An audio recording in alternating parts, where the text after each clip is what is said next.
message quand un jour j'étais en train de lire un passage de Ruth, quelques versets, et j'ai été saisie vraiment par le Saint-Esprit. J'ai été saisie, ça m'a bouleversée. Je ne savais pas pourquoi, parce qu'elle était en train de glaner. Je me suis dit, bon, je ne pleure pas devant quelqu'un qui glane des épis de blé. Mais j'ai été touchée. Et je savais qu'un jour, je prêcherais sur Ruth, mais alors sur quoi, je ne savais pas. Et quand j'ai commencé à lire ce livre, vraiment à être attentive, j'ai été littéralement bouleversée. Parce que vous savez, on connaît les histoires des gens dans la Bible, mais il y a une profondeur, parfois, on passe complètement à côté, parce qu'on ne va pas plus loin que l'histoire. Vous comprenez ce que je veux dire? Et là, je vais essayer de vous amener, c'est pour ça que j'ai un PowerPoint, parce que je ne veux pas vous perdre. Et quand vous lirez Ruth, vous ne lirez plus Ruth de la même façon. Et je vous laisse le soin, après, que le Seigneur vous conduise pour relire, ce n'est pas un livre qui est très gros, hein, mais pour aller encore plus loin. Vous allez voir, il y a des pépites, hein. C'est un trésor, et c'est un livre prophétique. Un livre prophétique, bien sûr, concernant Jésus, mais un livre prophétique aussi concernant nos vies. Un livre prophétique aussi concernant nos temps. Et je vais vous dire aujourd'hui les choses qui venaient. Donc le titre, ça sera « La bénédiction de Bethléem ». Et nous sommes vraiment dans le thème parce que Philippe prêchait sur la bénédiction d'Abraham. Il y a différentes bénédictions dans la Bible. Et il y a la bénédiction de Bethléem. Et il y a des annonces qui sont faites depuis quelque temps où on nous mitraille de choses. On a commencé avec le Covid, on est passé avec l'Ukraine, maintenant on passe avec le gaz, l'électricité, le froid, va falloir... Et on est en train de nous dire, quoi? Notre président nous dit, c'est fini l'abondance. Et là, il y a quelque chose qui me dit, qu'est-ce que Dieu dit par rapport à ça? Qu'est-ce que Dieu a à nous dire à nous, particulièrement à nous croyants? Est-ce qu'il y a le fin de l'abondance? Le monde crie, abandonne la maison du pain. Vous allez comprendre pourquoi. Versus le cri de Dieu qui dit, reviens à la maison du pain. Parce que moi, j'ai une abondance. Alors, on va commencer à lire le livre de Ruth. On va lire le premier chapitre, pas complètement en entier. Vous pouvez me suivre si vous voulez. Donc, la lecture sera peut-être un peu plus longue que d'habitude, mais vous inquiétez pas, vous sortirez à l'heure. Alors, le Ruth, chapitre 1. Du temps des juges, si vous n'avez pas votre Bible, écoutez. Du temps des juges, il y eut une famine dans le pays. Un homme de Bethléem, de Juda, partit avec sa femme et ses 2 fils pour faire un séjour dans le pays de Moab. Le nom de cet homme était Elimelech, celui de sa femme Naomi, et ses 2 fils s'appelaient Machlon et Kiljon. Ils étaient Éphratiens de Bethléem, de Juda.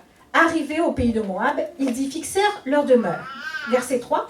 Elimelech, mari de Naomi, mourut, et elle resta avec ses 2 fils.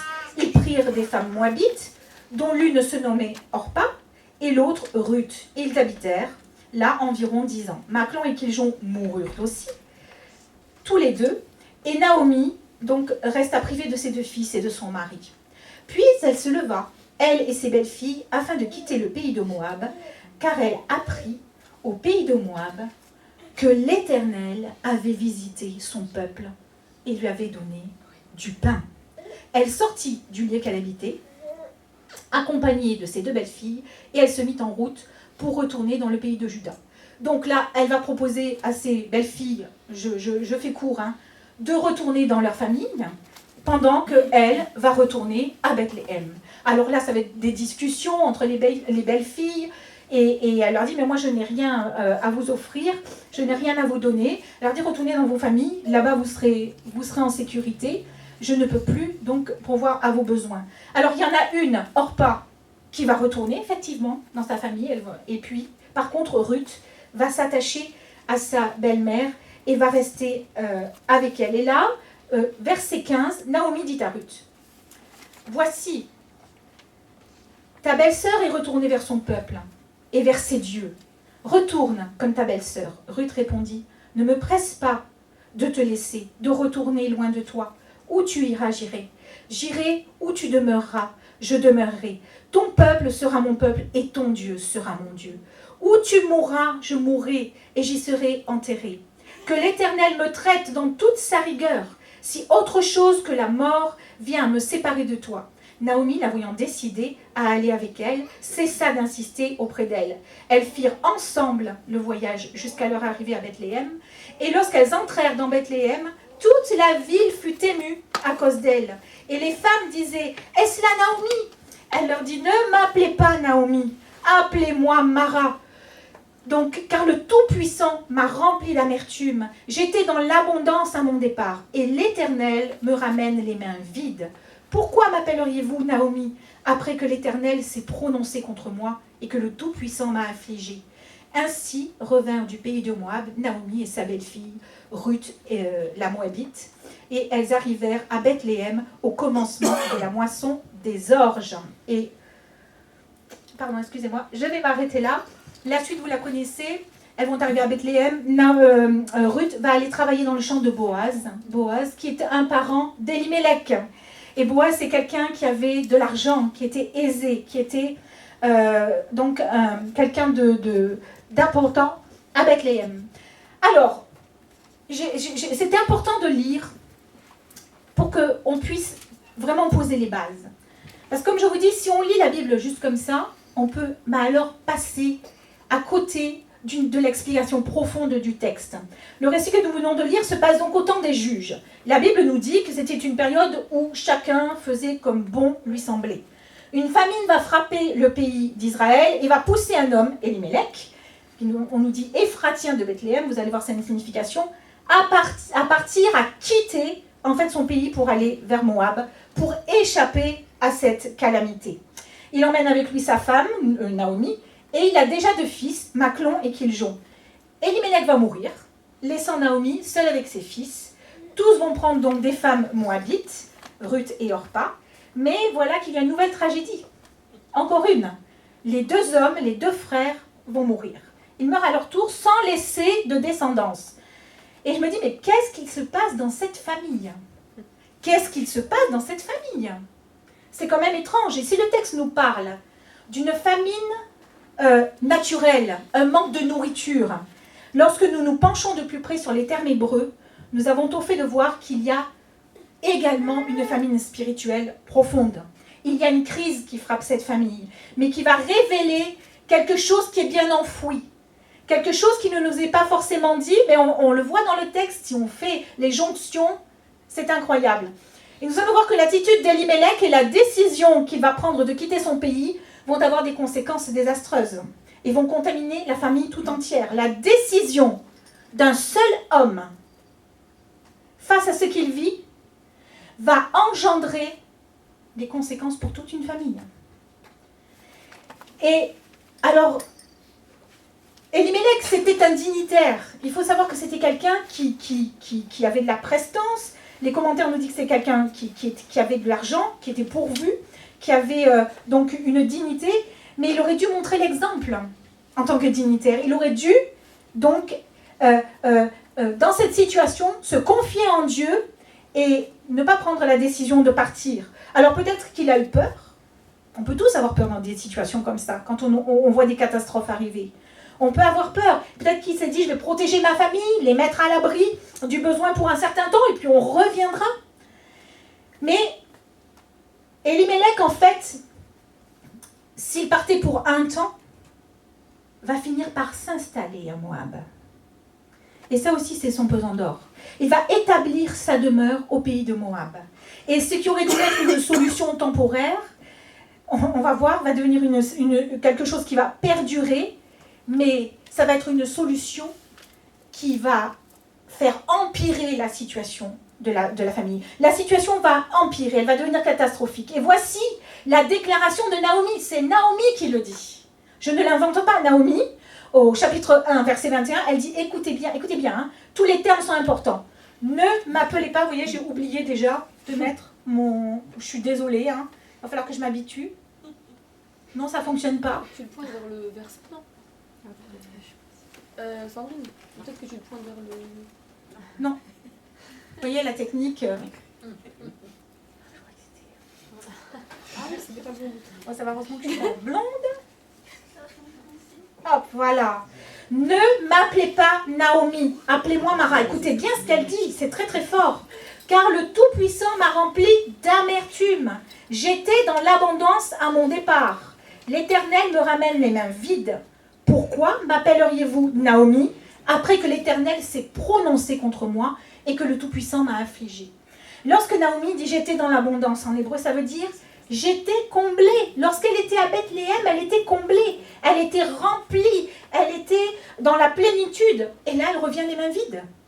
Ils sont partis pour échapper à une famine, à une disette, à une catastrophe. Elle revient, elle est encore plus pauvre que lorsqu'elle est partie. Quand elle est partie, elle était dans l'abondance. Elle n'était même pas pauvre. Elle était remplie dans la plénitude. Elle ne manquait de rien à Bethléem. Ceci était la véritable situation d'Elimelech et de sa famille au départ de son pays. Et il aurait pu affronter cette épreuve. Il aurait pu affronter cette famine. Il aurait pu, bien sûr, avec peut-être quelques difficultés, comme on dit, serrer la ceinture, mais il aurait certainement eu la capacité matérielle, en faisant confiance à Dieu, de passer au travers. Et pourtant, il part à Moab. Sa situation est dans l'abondance à Bethléem, et pourtant, il part à Moab. Alors, au premier abord, ça semble, comme je vous dis, un éloignement temporaire de la maison de Dieu. Mais c'est comme un lent processus qui s'est installé dans les familles, dans cette famille. Quelque chose qui a perduré et qui vient de loin. Et ils sont tombés comme dans des sables mouvants. Et la seule issue de cette famille, c'est quoi? C'est la mort. Le chef de famille meurt. Les deux héritiers, les deux meurent. Mais attendez, c'est pas fini. Ce malaise spirituel profond a miné d'année en année cette famille. Et le problème, nous allons le voir, existe avant le départ de Moab. Moab ne va faire qu'accentuer. Moab, ça va être terminé, quoi. Hein. On met le sceau sur l'histoire et c'est fini. Et c'est très très important pour nous. Il y a une descente aux enfers. Le terme pour parler de la famine en hébreu, c'est le terme ra'a. On le voit ici. Alors vous allez voir, ça a son importance hein, des fois de connaître l'hébreu. Ça veut dire famine, avoir faim.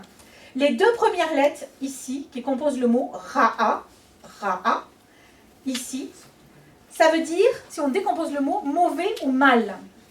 Si je continue, j'ai décomposé en fait le mot ra'av, qui veut dire famine. Hein.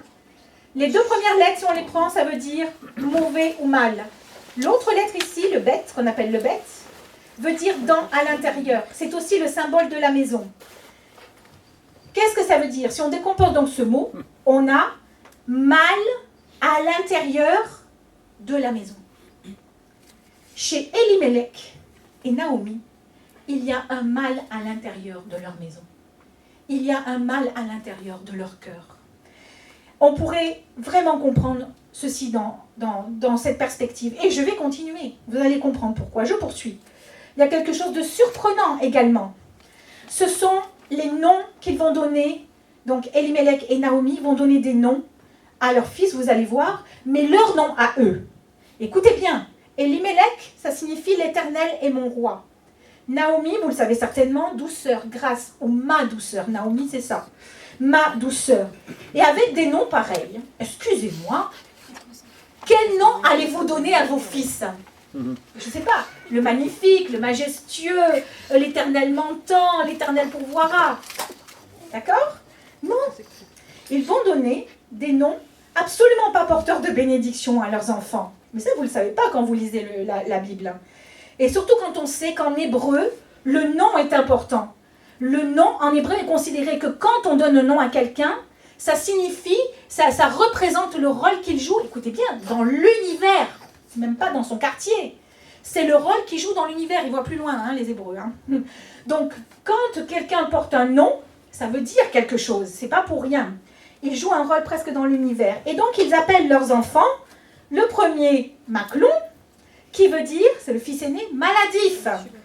Dites-moi, quelle est la maman qui va appeler son fils maladif? Personne. Alors, là, on pourrait se dire peut-être que c'était un enfant, lorsqu'il est né, qui était chétif, qui était malade, qui a eu peut-être des difficultés, on ne le sait pas. Et tenez-vous bien, le deuxième. Kiljon, le cadet s'appelle Kilangui. Vous savez ce que c'est quelqu'un qui se languit? Et normalement, vu l'ordre dans le texte, c'est lui le mari de Ruth. Hein. Ça ne devait pas être évident. Hein. Quelqu'un qui se languit. Ça veut dire que c'est quelqu'un qui manque d'énergie. Quelqu'un qui est dans l'attente de quelque chose. Il est tellement dans l'attente qu'il dépérit. Je me languis d'attendre et puis je ne suis pas bien. Puis il finit comment? En dépression. Alors je me dis, certainement, cet homme devait être dépressif. Il devait être dans l'attente de quelque chose, un cœur qui n'était jamais comblé. Un cœur qui était dépressif. Mais là encore, le texte ne nous le dit pas clairement. Mais les noms veulent dire quelque chose. Alors vous imaginez le contexte de la famille? On va dire, comme diraient les jeunes, c'est chaud. Bon, mon mari il dit ouf. Le contexte de ouf. Mais je veux dire, on est vraiment dans une situation particulière. Tout cela nous laisse supposer qu'Elimelech et sa famille se trouvent dans une situation spirituelle déjà difficile en Israël. Et vous savez, dans tout le texte de Ruth, il y a constamment des oppositions. Il y a constamment des tensions qu'il y a entre la mort, la vie, entre la pauvreté, l'abondance. Il y a toujours ces deux parties qui sont en train de s'opposer. Et ces gens qui pourtant sont Éphratiens de Bethléem, alors là c'est pareil, Éphratiens de Bethléem, des gens de Bethléem, Ephrata, Bethléem veut dire la maison du pain, et Ephrata veut dire fertilité. Et on ajoute qu'ils sont de Juda. Juda, ça veut dire qu'ils soient loués. Allô? Que se passe-t-il chez Elimelech? Qu'est-ce qui se passe dans cette famille?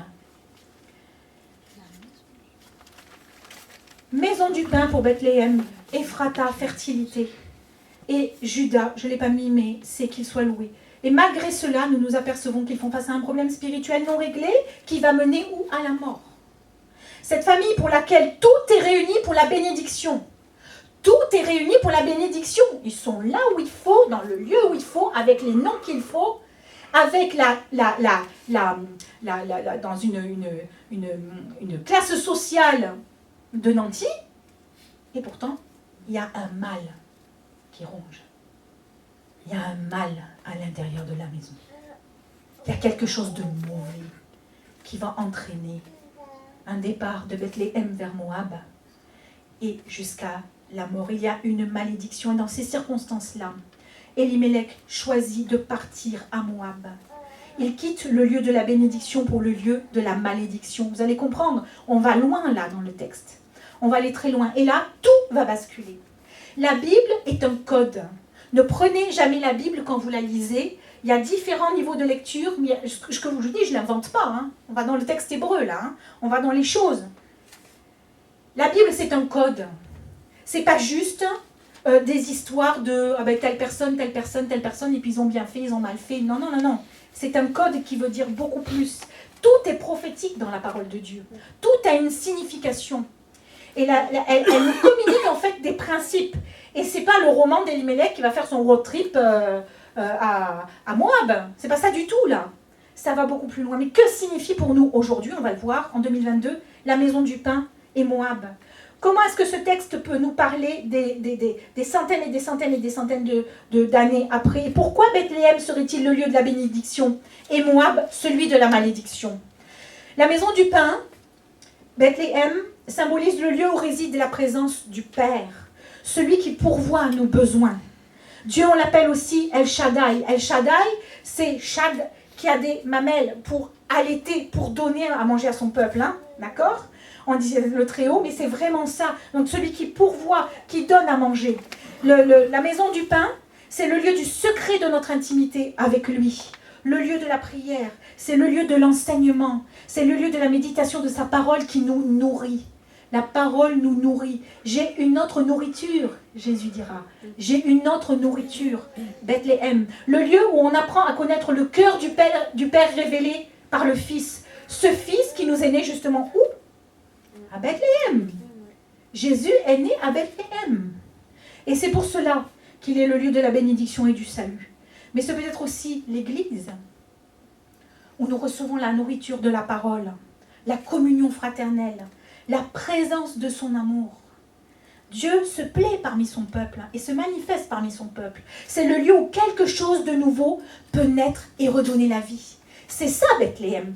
Bethléem, c'est toute cette signification. La maison du pain qui donne la vie. C'est le lieu où Dieu pourvoit. Et ce qui est encore plus étonnant, c'est que Moab signifie issu d'un père. c'est étrange. Hein. Issu d'un père. L'histoire biblique nous apprend que Moab, tenez-vous bien, c'est là qu'Elimelech va aller, était une nation idolâtre, issue de la relation incestueuse entre Lot et sa fille aînée. Sous-entendu, un inceste et une illégitimité paternelle. D'accord ? C'est une abomination devant Dieu et une abomination pour un Israélite. Celui qui suivait vraiment Dieu est en abomination, c'est certainement pas à Moab qu'il va partir si jamais il y a une famine. Certainement pas. C'est l'abomination, c'est l'horreur, nation idolâtre, issue d'une relation incestueuse, abomination devant Dieu. Mais Moab, c'est aussi la fausse fertilité. Vous comprenez, Ephrata, Bethléem, la maison du pain, Ephrata, la fertilité. Moab, c'est la fausse fécondité. Je vais vous dire pourquoi. La fausse fertilité, c'est pas là qui comblera son besoin. Les Moabites étaient ce qu'on appelle des naturalistes. Qu'est-ce que ça veut dire ?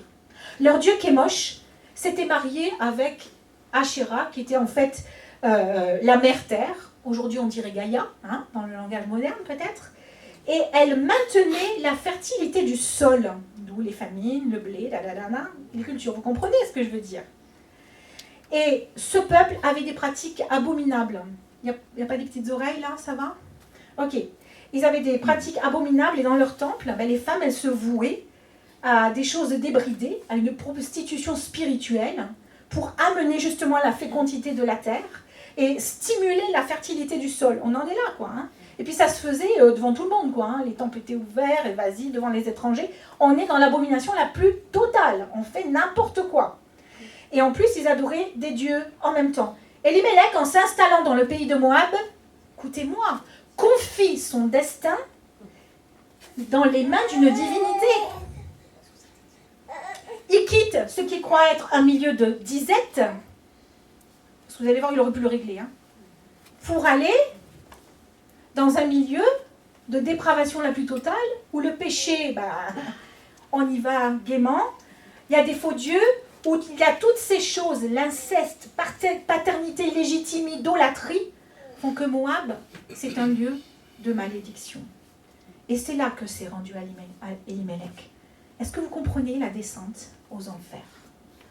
On peut commencer à Bethléem et tranquillement, parce qu'il y a une famine, parce qu'il y a quelque chose qui ne va pas à l'intérieur de la maison, se retrouver rapidement à Moab. Mais pas dans la maison d'un père légitime. Quelle que soit la famine spirituelle que tu traverses ce matin, ta difficulté financière, ta difficulté à trouver du travail, peut-être ton épreuve de couple, ton besoin d'avoir une compagne, un compagnon, toi qui es célibataire, qui souffre de solitude, quel que soit le mal dans ta maison intérieure, peut-être un abus en étant enfant, peut-être quelque chose qui s'est passé dans ta vie de femme qui est terrible, peut-être un abandon, quel que soit le mal dans ta maison intérieure, qui te rend languissant et maladif. Voilà pourquoi ils ont appelé leurs enfants languissants et maladifs. Parce que le fruit de leur couple a été languissant et maladif. Le fruit de ce qu'ils étaient dans leur maison était languissant et maladif. Ils ont engendré quelque chose de languissant et maladif. Ça ne pouvait pas tenir. Quel que soit ce que tu traverses, je voudrais te dire qu'il n'y a pas pire décision pour un croyant qui vit une famine. De quelque ordre que soit cette famine, que ce soit une famine naturelle ou une famine spirituelle, quel que soit le mal qui te ronge à l'intérieur, il n'y a pas pire décision, malgré la famine que tu traverses, malgré ton ras-le-bol, malgré ta dépression, malgré ta maladie, malgré tout ce que tu peux avoir, d'abandonner la maison du pain, d'abandonner et de laisser la maison de la bénédiction, celle que tu connais déjà, la maison de notre Père Céleste, la maison de ton Père Céleste, de ton Père légitime, de celui qui t'a racheté au prix du sang, de ton Père légitime, de celui qui t'a engendré, qui t'a voulu, qui t'a désiré, d'éternité en éternité, pour t'enfuir à Moab. Pour t'enfuir à Moab en espérant trouver un secours ailleurs et autrement. Et ça peut nous arriver à tous. Des fois, on ras-le-bol et puis on a envie de partir de l'église, on a envie de quitter Dieu, on a envie de dire j'en ai marre. Je vais voir ailleurs si l'herbe est plus verte. Il n'y a pas pire décision que de tourner le dos à la maison du pain, À la maison se trouve l'abondance de Dieu. Oui, il y a encore une abondance dans ce monde. Amen. Oui, il y a encore une abondance. Et on peut nous dire tout ce qu'on voudra. Oui, peut-être qu'il y aura des difficultés dans ce qui va venir. Il ne faut pas se leurrer. Mais nous ne sommes pas de ceux qui abandonnons. Parce que le Seigneur nous a promis que l'abondance était entre ses mains. Oui, nous, il n'y a pas pire décision que d'essayer de trouver une solution par nous-mêmes, sans Dieu et en dehors de sa volonté. Et en croyant qu'on va pouvoir se débrouiller seul dans un monde qui nous est en adversité. C'est finalement comme si nous nous jetions, quand on fait ça, quand on décide de tourner le dos à la maison du pain, de tourner le dos à Dieu qui a tellement été bon avec nous. C'est finalement comme si nous nous jetions dans les bras d'un faux Dieu, d'un Père illégitime qui veut prendre la place du vrai Père, la place du seul et unique vrai Dieu. Et qui est le Père illégitime? Le diable. Attention, hein. On parle de choses qui sont très très bibliques, très très réelles. Car le diable, n'est-il pas le père du mensonge, comme il nous est dit dans Jean 8, 44? Jésus dira, vous avez pour père le diable, il dira aux autres, et vous voulez accomplir les désirs de votre père. Il a été meurtrier dès le commencement, ce père illégitime. Il ne se tient pas dans la vérité, parce qu'il n'y a pas de vérité en lui, parce qu'il profère le mensonge. Il parle de son propre fond, car il est menteur, et le père du mensonge dès le commencement. Lorsqu'on quitte la maison du pain, on est en danger, car on s'expose au père du mensonge. Alors Jésus dira en Jean 6, 32, écoutez, c'est profond, hein. Je vous dis, ce texte est complètement prophétique et je pourrais aller chercher encore. Ça venait, on pourrait aller chercher encore, mais c'est tellement profond. Jésus dit en Jean 6, 32, en vérité, je vous le dis, Moïse ne vous a pas donné le pain du ciel, mais mon Père donne le vrai pain du ciel. Amen. D'où Jésus qui dit, j'ai un autre pain, j'ai une autre nourriture à manger.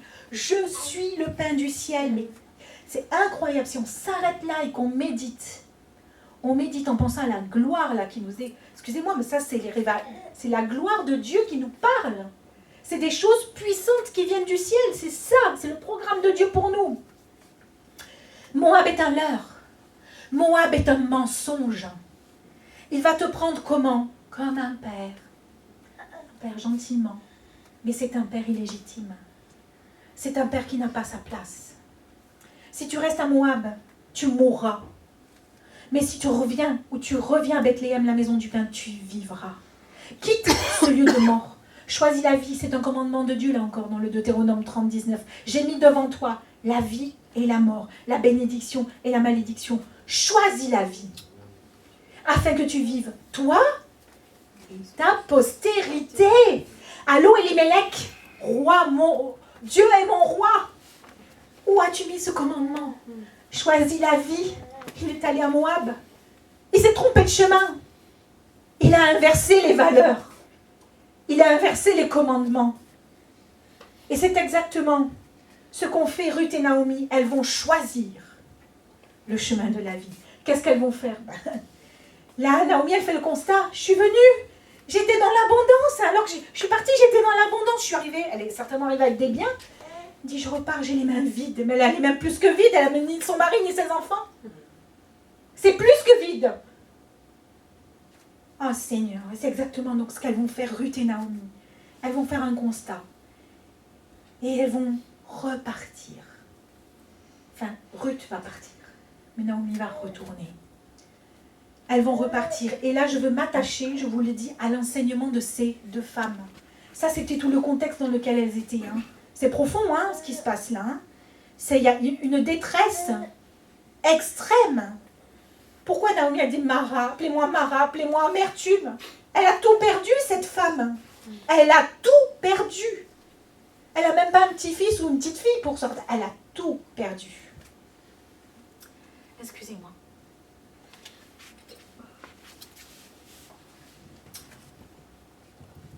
Et là, ces femmes nous donnent un enseignement à nous, croyants contemporains. La tragédie ne finit pas de s'abattre sur cette famille. Les morts en cascade et dans ce contexte terrible de désespoir, Naomi renvoie ses belles-filles pour qu'elles retournent dans leur famille et elles décident de retourner à Bethléem. Pourquoi? Parce qu'on rapportait que Dieu visitait son peuple. Dieu n'oublie pas son peuple. Et quelle que soit la famine intérieure que tu peux vivre, quel que soit ce que tu vas traverser, quelle que soit la difficulté, même l'extrême, des fois tu dis je ne tiendrai pas, moi ça m'est arrivé de me dire je ne tiendrai pas. Dieu n'oublie pas son peuple, Dieu n'abandonne pas son peuple, mais il va le conduire de manière à lui montrer, reviens à la maison. C'est ce qu'on appelle en hébreu le teshuva, reviens. On fait tchouva, ils reviennent, c'est le retour, c'est la repentance. Tu as vu que tu étais dans le mauvais chemin, tu as vu que tu n'étais pas sur le chemin de la vie, que tu étais sur le chemin de la malédiction. Tu as choisi, mais tu reviens à moi. Moi, ton Père qui t'attend, c'est ça l'histoire. On rapportait que Dieu visitait son peuple. Orpa va décider de retourner vers sa famille d'origine. Écoutez-moi, la signification d'Orpa, moi je ne l'ai pas mis, je ne suis pas allée plus loin. La signification d'Orpa, ça veut dire tourner le dos. Elle présente sa nuque. Elle tourne le dos. Elle a décidé de retourner à sa famille. Elle tourne le dos à quoi? La bénédiction. Non, je n'irai pas à la maison du pain. Elle va finir à Moab, encore dans sa condition. Et vous savez, Orpa, c'est les mêmes lettres et l'anagramme de qui? De Pharaon. Pharaon a tourné le dos. Il a tourné le dos. Pourtant, combien de fois Moïse s'est présenté devant lui? S'il se repentait, il aurait changé le destin de sa nation. Mais qu'est-ce qu'il a fait? Pharaon, vous prenez l'anagramme, il a tourné le dos. Il a présenté sa nuque à Dieu. Il a dit non. Il n'est pas allé dans le courant de vie de Dieu. Elle a tourné le dos. Elle s'inscrit dans la même lignée qu'Elimelech. Et décide de tourner le dos à la visitation du Seigneur, à la bénédiction de Dieu. Mais Ruth, dont le nom signifie ami. Vous voyez, ce sont des codes, Ce sont des codes. Le nom signifie amie, elle a un cœur plus noble et elle décide de suivre sa belle-mère. Et bien plus lorsqu'elle lui dit « Où tu iras, Jérémie ?» Quelle déclaration, quelle profondeur, quelle décision. Waouh, c'est une femme de caractère. Il y en a sous le capot, comme on dit. Tu iras, là où tu iras, j'irai. Où tu demeureras, je demeurerai. Elle est décidée, ton peuple sera mon peuple et ton Dieu sera mon Dieu. Naomi et Ruth donc partent ensemble. Mais ce qu'il faut noter quand même, c'est qu'on peut être ensemble, mais ne pas avoir la même attitude de cœur. Ne pas avoir le même état d'esprit. Et là, c'est intéressant, parce que je vais en venir deux types de croyants quand il y a la disette, quand une disette est passée. Deux types de croyants, deux réactions possibles. Deux réactions qui sont totalement opposées. Alors Naomi, on va le voir. Naomi représente le type de croyante qui est impatiente et qui se décourage. Elle n'est pas capable d'attendre la bénédiction de Dieu et de trouver des solutions. Elle se décourage facilement et quitte Bethléem. Elle quitte l'endroit où elle devait avoir la bénédiction, la maison du pain, pour s'en aller à Moab, le lieu de l'illusion. C'est le type de croyante qui a une attitude qui a tendance à éteindre la foi en ne voyant que les impossibilités humaines. Versets 11 et 13. Elle voit que les impossibilités humaines. C'est pas possible, je ne pourrai plus vous donner d'enfants, etc., pour que vous puissiez vous marier, etc., etc. Elle confesse et elle proclame le négatif. Verset 20. L'Éternel s'est prononcé contre moi. Et dans son discours, le fautif, c'est Dieu. Non, mais c'est toi qui es parti à Moab. C'est pas Dieu qui s'est prononcé contre toi. Il m'a rempli d'amertume. Il me ramène les mains vides. Le Tout-Puissant m'a affligé. Non, non, non. Naomi, c'est pas ça. Ton mari et toi avez choisi de partir à Moab. C'est pas l'Éternel. Tu vas te livrer dans les mains de Moab, dans un lieu de malédiction, pour échapper à la bénédiction. Comment veux-tu qu'il t'arrive autre chose? Mais le fautif, c'est Dieu. Naomi, c'est une personne, le type de croyante, donc, qui est passive et qui subit la situation, bien qu'elle ait pris la décision de retourner à Bethléem. Elle retourne à Bethléem parce qu'elle a entendu que là, Dieu bénit. Elle retourne à Bethléem, mais dans son cœur, il y a quand même une passivité. Elle y va, mais comme ça. Vous comprenez ce que je veux dire dans l'attitude? C'est comme mon fils, quand je lui demande de faire quelque chose, d'obéir, il part les bras ballants, et ben bon, obéit, mais avec joie. C'est ça. Naomi, c'est une personne qui est passive, qui subit la situation, bien qu'elle ait pris la décision de retourner à Bethléem. C'est une croyante qui se colle des étiquettes. Mara, elle oublie que son nom ses beautés, douceur, ma douceur. Elle oublie son identité devant Dieu. C'est terrible. Moab est tellement venu la percuter, lui faire du mal, qu'elle a oublié qu'elle était belle, qu'elle a oublié qu'elle était magnifique, qu'elle a oublié que Dieu la voyait autrement. Elle est victime d'une certaine idolâtrie puisqu'elle pense, ce qu'elle pense d'elle-même ou ce qu'elle pense de Dieu est plus fort que qui Dieu est pour elle. Mes pensées ne sont pas vos pensées, mes voix ne sont pas vos voix, dit le Seigneur. Mais parfois, et moi ça m'est arrivé, je vous le dis franchement, dans des épreuves, où mes pensées, je les ai mises au-dessus de ce que Dieu pensait de moi. Et je pensais que ce que je croyais était vrai. T'es nul, t'y arriveras pas, t'es ci, t'es là, pou, pou, pou. Non, mais non. Mes pensées ne sont pas vos pensées. Mes voix ne sont pas vos voix. Et même dans la disette, même dans la famine, Dieu a encore une parole à te donner pour que tu sois nourri, pour que tu sois relevé, pour que tu sois complètement reboosté. Naomi a été contaminée par son mari. Et même lorsqu'elle revient à Bethléem, elle est habitée de cet esprit maladif et languissant. Elle revient de Moab, maladive et languissante. Et elle demande à ce qu'on l'appelle Mara. Appelez-moi amertume. Elle a perdu le sens et le goût de la vie, Naomi. C'est normal. Avec tout ce qu'elle a vécu, c'est normal. En fait, c'est le type de croyant qui ne parvient pas à se relever, même à Bethléem, même dans le lieu de l'abondance, dans la maison du pain.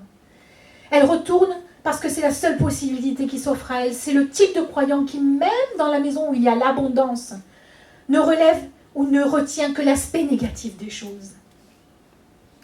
Elle est à Bethléem, elle dit « Appelez-moi Mara, parce que l'Éternel s'est prononcé contre moi. » Et là, pourtant, elle est accueillie. Et toutes les femmes étaient émues en la voyant. Mais là, elle est encore négative, malgré l'accueil qui lui est fait. Elle va se dévaloriser. Elle a du mal à saisir tout à nouveau la grâce de Dieu et se lamente sur son sort, au lieu de croire à la visitation de Dieu pour sa vie. Parce que la visitation, ce n'est pas juste à Bethléem, c'est la visitation de Dieu pour sa vie. Dieu ne visitait pas juste les champs pour faire pousser le blé. Dieu visitait son peuple pour montrer qu'il était vivant et qu'il avait un plan. Et au contraire, nous avons une Ruth qui représente un autre type de croyant. Parce que Ruth, elle s'est convertie. Ruth, elle est convertie. Vous avez vu les déclarations, ton Dieu sera mon Dieu, j'irai avec toi. Elle se soumet aux règles israélites et tout. Il n'y a pas de problème. Alors la fille, elle est vraiment convertie. Plus que convertie. Elle est plus israélite que sa mère. Ruth, elle démontre une formidable capacité de résilience. C'est une jusqu'au boutiste. Et dans la foi, il faut qu'on soit jusqu'au boutiste. Il faut qu'on aille jusqu'au bout. Nous ne sommes pas de ceux qui abandonnons. C'est l'apôtre qui dit ça. Même dans la douleur, la tristesse et la situation accablante que Ruth va traverser, elle sera l'instrument de la bénédiction dont Dieu se servira. Pour Naomi, elle va bénir Naomi, mais elle va bénir tous les croyants autour jusqu'à nous. Parce que d'elle va sortir le Messie. Elle fait partie de la lignée du Messie. Elle est sortie de père illégitime pour passer à un père légitime qui va l'honorer, qui va la bénir. Et d'elle va sortir Jésus. C'est le type de croyante qui confesse et proclame sa foi. Je ne vous raconte pas des histoires. Verset 16. « Ton Dieu sera mon Dieu. » Elle fait face au changement pour un attachement à Dieu et à son peuple. C'est décisif et déterminant. Elle se détache pour s'attacher. Elle quitte Moab pour s'attacher. Ton peuple sera mon peuple. Elle n'avance pas et n'agit pas selon ce qu'elle peut penser d'elle-même ou selon les circonstances, mais elle s'appuie sur Dieu. Elle dit Dieu pourvoira, elle sait que Dieu l'assistera, Dieu sera avec elle. Dieu n'est pas un menteur, ce n'est pas un père qui ment, ce n'est pas un père qui raconte des mensonges, c'est un père qui proclame la vérité et tout ce qui sort de sa bouche reviendra à lui. Ça produit un effet. Elle n'avance pas et n'agit pas selon ce qu'elle peut penser d'elle-même ou selon les circonstances, mais s'appuie sur Dieu. Elle est reconnaissante même dans son malheur. Lorsque tout apparaît, tout pour elle, je me dis, mais quelle vision elle a cette femme? Combien elle a été renouvelée pendant son épreuve, même à Moab. Elle est reconnaissante même dans son malheur. Tout paraît comme grâce et non comme une injustice. Elle est à Moab et elle pense comme ça. Mais c'est incroyable. Elle qui n'a même pas encore goûté à Bethléem. Mais qu'est-ce que ça va être quand elle va être à Bethléem? Elle sait vivre la grâce de Dieu. Ça s'apprend à vivre la grâce de Dieu. Vous savez que ça s'apprend? Vivre la grâce de Dieu. Apprécier la grâce de Dieu. Déguster la grâce de Dieu. Se mouvoir dans la grâce de Dieu. Elle reconnaît Dieu dans toutes ses voies. Elle voit la providence guider sa vie. Ruth, c'est une femme qui est proactive. Elle prend une décision, mais la bonne décision, afin de se sortir de sa situation. Elle s'arme de courage malgré l'opposition et l'adversité. Elle suivra Naomi, puis une fois à Bethléem, elle va aller glaner pour continuer à vivre. Elle ne s'enfonce pas dans l'abattement. La moindre chose qu'elle doit faire, elle le fait. Certains disent que Ruth était une princesse. Si c'était le cas, je peux vous dire qu'elle fait preuve de grande humilité. Parce que juste passer derrière les moissonneurs, c'est simplement déclarer, oui, je n'ai pas les moyens. Personne pour voir mes besoins. Je viens glaner, je viens ramasser. C'est ça que ça veut dire. Si c'est ça, je vais vous dire chapeau. Chapeau la femme. Elle est persévérante. Elle va glaner du matin au soir. Quand on continue à lire, elle va glaner du matin au soir. Sans se relâcher, sans se reposer. Elle a un objectif et elle est décidée à l'atteindre. Elle va être bénie. C'est le type de personne qui se convertit à Dieu et se confie dans le Seigneur avec simplicité et avec joie. Naomi et Ruth sont différentes dans leur façon de réagir, mais quelque chose les unit dans ce malheur. Toutes les deux ont des vies brisées. Toutes les deux ont le même chemin. Et par l'épreuve, elles sont brisées par l'épreuve, marquées par la douleur profonde du deuil. Toutes les deux, le même chemin, mais deux réactions différentes. Deux réactions différentes. Ces deux femmes, malgré leur épreuve commune, doivent faire face tant bien que mal à une situation désastreuse. Et elles doivent continuer à vivre. Et là, je vais dire le bon réflexe de Naomi et de Ruth est celui de retourner à la maison du pain. Je vais revenir là où il y a de la nourriture abondante. Là, dans la maison où il y a une abondance. Là où n'importe quelle famine ne pourra pas venir dévaster. Là où Dieu m'a promis qu'il m'attendrait. Ruth va être le fer de lance de ce duo. Elle va bénir Naomi à son retour. Alors que tout s'oppose à elle. Excusez-moi, mais vous vous rendez compte de la réputation qu'elle pouvait avoir, qu'elle pouvait se traîner, une Moabite qui arrive à Bethléem, issue d'un père incestueux, idolâtre, avec des faux dieux, dans des situations catastrophiques. Mais Dieu est avec elle. Alors que tout s'oppose à elle, Dieu va la bénir. Dieu va la bénir. Elle va démontrer une capacité de résilience, d'adaptation. Elle va aller à la maison du pain. Et le texte nous dit, dans Ruth 2,12, écoutez bien, elle va se réfugier sous les ailes de l'Éternel. Waouh! Waouh! Waouh! Waouh! Moi, je prie pour être comme Ruth. Je vous le dis, je prie pour être comme Ruth. Et des fois, j'ai eu des épreuves où j'ai cru que je ne passerais pas. Des fois, je me disais, je vais lâcher. Ça va casser. Je ne tiendrai pas le coup. Mais Dieu est toujours au rendez-vous. Si tu retournes à Bethléem, la maison du pain, il y a une fertilité intérieure. Il y a une abondance. Dieu t'attend avec une mesure tassée, bien secouée, comme c'est écrit dans la parole de Dieu. Et vous savez, quand on va à la maison du pain, ça peut être l'église aussi. Moi, pendant des années, mes premières années de conversion, l'église était mon refuge. Moi, j'y allais 7 fois par semaine, toutes les réunions. Il y a des réunions, j'étais la plus jeune, j'avais 20 ans. Et les petites mamies, elles avaient 83, 84, 85 ans. J'ai chanté les ailes de la foi, j'ai chanté les vieux chants. Mais c'était ma respiration. C'était là où je venais prendre ma nourriture parce que ma vie tenait à un fil. Et je vais vous raconter une histoire qui est incroyable, la maison du pain. Nous pouvons être, nous, une église, et je l'espère, Connexion, qui est la maison du pain, qui représente la maison du pain pour plusieurs qui peut-être viendront se réfugier pour tel ou tel malheur dans leur vie, pour telle ou telle chose qui les ont accablés, qui les ont laissés sur le bord du chemin, mais chez nous, dans notre église, et j'espère cet esprit, il y en a qui pourront venir plus que glaner. Ils pourront venir moissonner. Ils pourront venir manger. Ils pourront venir se réfugier parce qu'on leur fera une place. Je me souviens lorsque nous étions au Québec, Philippe était pasteur des enfants. C'était une grande église, on l'a vu grandir, nous, de 2500 à 3500 personnes. C'était une église qui avait la réputation de pouvoir relever les gens. Il y avait une place pour celui qui était cassé.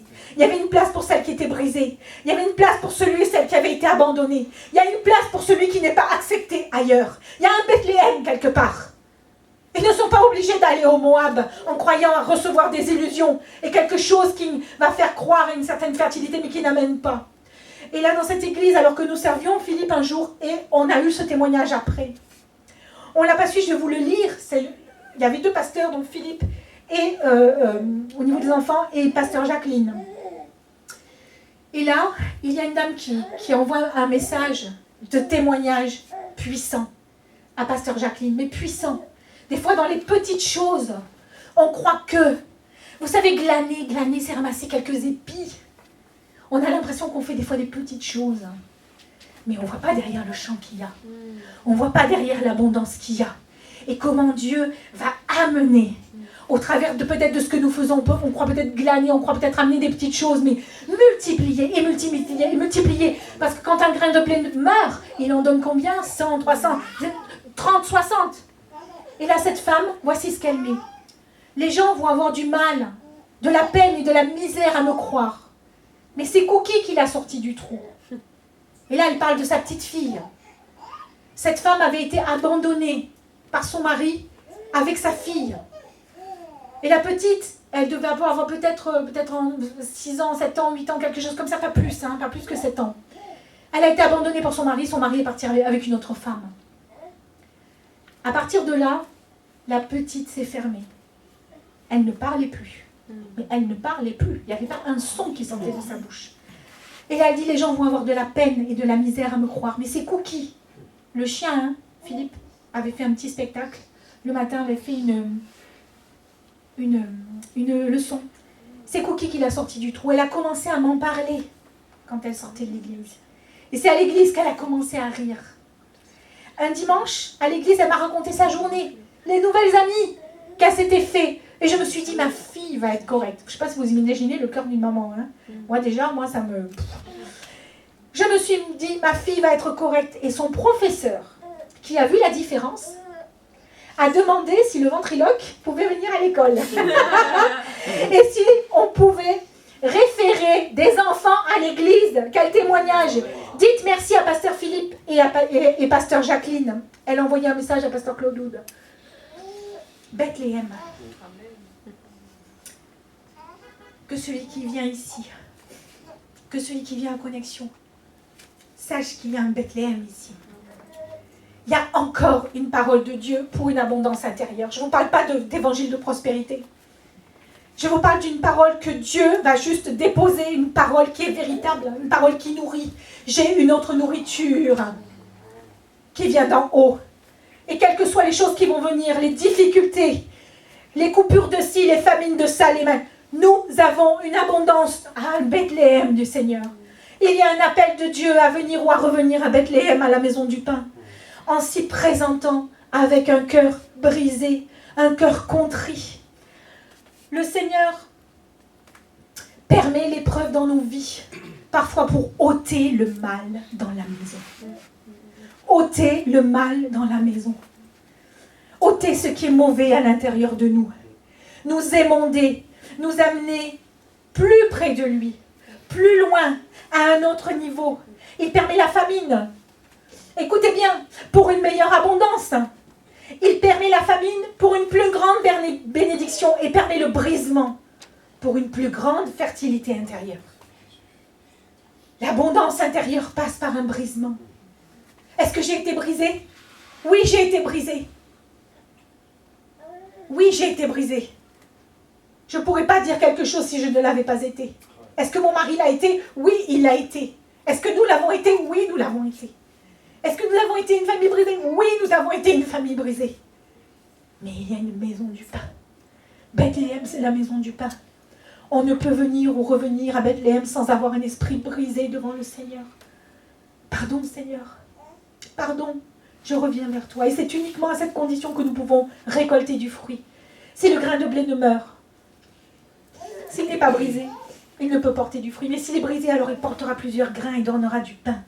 Pas de nourriture si le grain de blé ne meurt. Mais s'il meurt et s'il est planté dans la bonne terre qui est la parole, alors un grain en donnera 100, un autre 60, un autre 30. Et cela est valable aussi pour Naomi et pour Ruth. C'est ça la récolte qu'elles vont avoir. Ce n'est pas juste des grains qu'elles sont allées chercher dans un champ. C'est nous faisons partie de cette récolte. On ne se rend pas compte, on fait partie de cette récolte. Il y a un appel de Dieu à venir et à revenir à Bethléem, à ne pas rester à Moab, afin de ne pas manquer la visitation de Dieu. Si ton cœur est loin, si ton cœur s'est éloigné, si ton cœur est sur le bord de passer le chemin et d'aller vers un Moab, n'oublie pas, ne manque pas la visitation de Dieu. Persévère, continue, sois courageux, sois courageuse, envers et contre tout. Sois décidé, parce qu'il y a la visitation de Dieu, une invitation à persévérer, à attendre la bénédiction malgré la difficulté. Le drame d'Elimelech est de ne pas avoir su persévérer et croire au-delà de l'impossible. Il en mourra, lui et ses fils. Le drame d'Orpa, quant à elle, est d'avoir tourné le dos à la bénédiction de Dieu. Quel drame de tourner le dos à la bénédiction de Dieu. C'est-à-dire présenter sa nuque, présenter un cou raide, un signe de résistance. Ne lâchez pas la main du Père. Accrochez-vous à ses promesses, car elles sont oui et amen. Ce qu'il dit, il l'accomplit. Si tu restes à Moab, tu manqueras la visitation de Dieu. Ruth était une travailleuse persévérante. Une femme acharnée à son travail, déterminée. Elle n'a rien laissé passer. Elle ne s'est point lassée. C'est le témoignage des moissonneurs auprès de Boaz. Même le serviteur disait, mais quelle femme, quel courage. Elle venait juste glaner quelques épis, mais le maître de la moisson avait prévu plus pour elle. Et quand tu vas croire que tu vas juste glaner quelque chose, quelques petits grains, le maître de la moisson a prévu plus pour toi. Il a prévu cette mesure bien tassée et bien secouée. Et le Seigneur dit dans sa parole, car c'est une prophétie que Dieu te donne, dont le temps est déjà fixé. Elle marche vers son terme, elle ne mentira pas. Si elle tarde, attends-la. Si Dieu t'a donné une parole, si elle tarde, attends-la. Attends-la jusqu'au bout. Attends-la jusqu'à l'extrême, parce qu'elle s'accomplira. Elle s'accomplira. Il y a un appel de Dieu. Je m'en vais tranquillement vers la fin. Marc, tu peux peut-être commencer à t'installer. Il y a un appel de Dieu. À venir ou à revenir à Bethléem, la maison du pain, afin de rencontrer celui en qui est la force, qui console, qui parle à notre cœur et qui nous donne de passer les épreuves victorieusement. En effet, à son arrivée à Bethléem, Ruth va aller glaner pour suivre dans le champ de Boaz. Et Boaz, ça veut dire celui en qui est la force. Et Boaz, c'était un parent d'Elimelech. Vous savez, Elimelech, il est parti, mais il pouvait rester dans son pays, il pouvait rester à Bethléem encore une fois. Il pouvait y rester, parce qu'il aurait été secouru. Il aurait eu la provision de Dieu. Il aurait été honoré par son Dieu, parce qu'il aurait mis sa confiance en lui. Boaz, en qui est la force, c'est l'image très forte d'une femme qui a tout perdu, et qui trouve le courage, l'audace de se présenter dans le champ de celui en qui est la force. Alléluia. Ruth dira plus tard, tu m'as consolée. Elle dira, Boaz, tu m'as consolée. Tu as parlé au cœur de ta servante. Venir à la maison du pain, car Jésus, notre force, a été brisé, afin de libérer sa vie en nous et de nous la donner comment ? En abondance. Est-ce qu'aujourd'hui, il y a une abondance pour le peuple de Dieu ? Oui. Cette abondance, elle est intérieure. Elle est profonde. C'est elle qui mène les gens à faire des choses extraordinaires alors qu'ils n'auraient pas cru pouvoir faire ces choses. Quatrièmement, il y a un appel de Dieu. À venir ou à revenir à Bethléem, la maison du pain. Avec persévérance. La promesse de Bethléem, Michée 5, 2. Et toi, écoutez bien, et toi, Bethléem Ephrata, toi, maison du pain et fertilité, petite entre les milliers de Judas. Judas qui veut dire qu'il soit loué. De toi sortira pour moi celui qui dominera sur Israël et dont les activités remontent aux temps anciens, au jour de l'éternité. Mais quelle merveille cette parole! Mais quelle merveille! Quel Dieu extraordinaire! Le Seigneur, ce matin, celui en qui est la force, vous invite, nous invite, m'invite, et moi j'y vais en courant. Je ne veux pas lâcher, que Dieu me donne de persévérer jusqu'au bout, de ne pas lâcher dans l'adversité, de ne pas lâcher lorsque c'est difficile. Il nous invite à l'exemple de Ruth, de Naomi, à revenir à Bethléem, la maison du pain, à accepter le brisement, car dans ce brisement, il va travailler votre cœur pour que vous portiez un fruit spirituel qui dure jusque dans l'éternité. C'est ce que la Bible nous dit. C'est pas juste pour ici-bas. Ici-bas, nous sommes faits comme une étincelle pour voler, une vapeur. L'histoire de Ruth ne s'arrête pas là. Nous sommes les fruits de cette histoire, à cause de Jésus-Christ. Elle ne se limite pas à cette portion que nous voyons là. Ça, c'était prophétique pour nous. Et c'est prophétique encore pour le après. C'est pas terminé, l'histoire. Comme je le disais au début, son histoire est prophétique. Dans la lignée du Messie. Ces actes nous amènent jusqu'à Jésus. Et toi, et Bethléem Ephrata, petite parmi les milliers de Judas. Mais quelle beauté! Toi, ce matin, tu te sens peut-être petite. Parmi tes frères, tes sœurs. Ton histoire, elle s'est peut-être inscrite.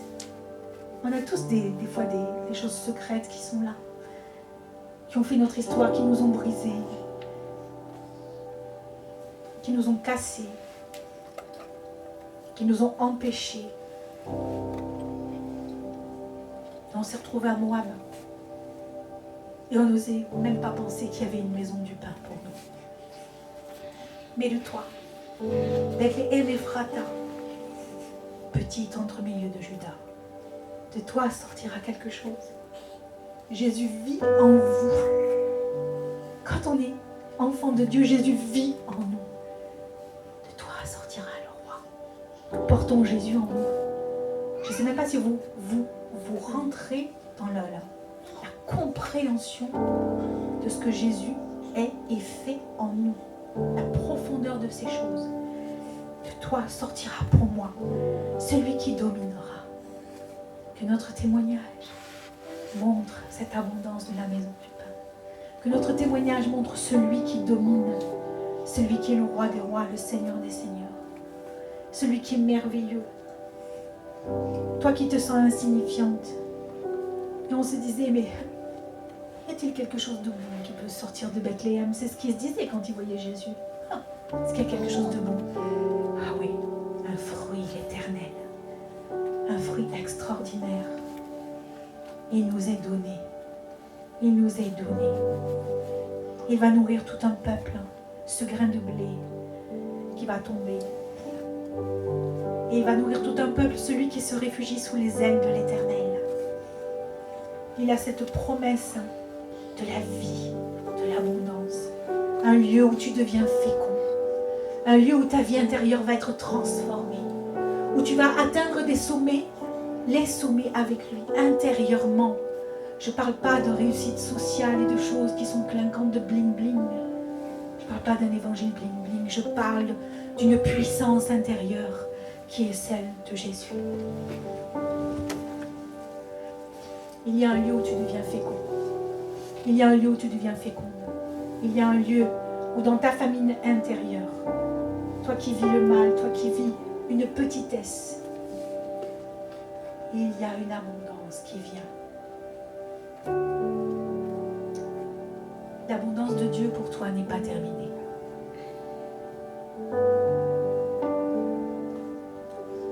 L'abondance de Dieu n'a jamais de fin. Sauf si c'est toi qui décides de quitter moi. mais il y a une abondance pour toi. Cherche-le. Et tu trouveras. Ose. Il te bénira. Honore-le. Il t'élèvera.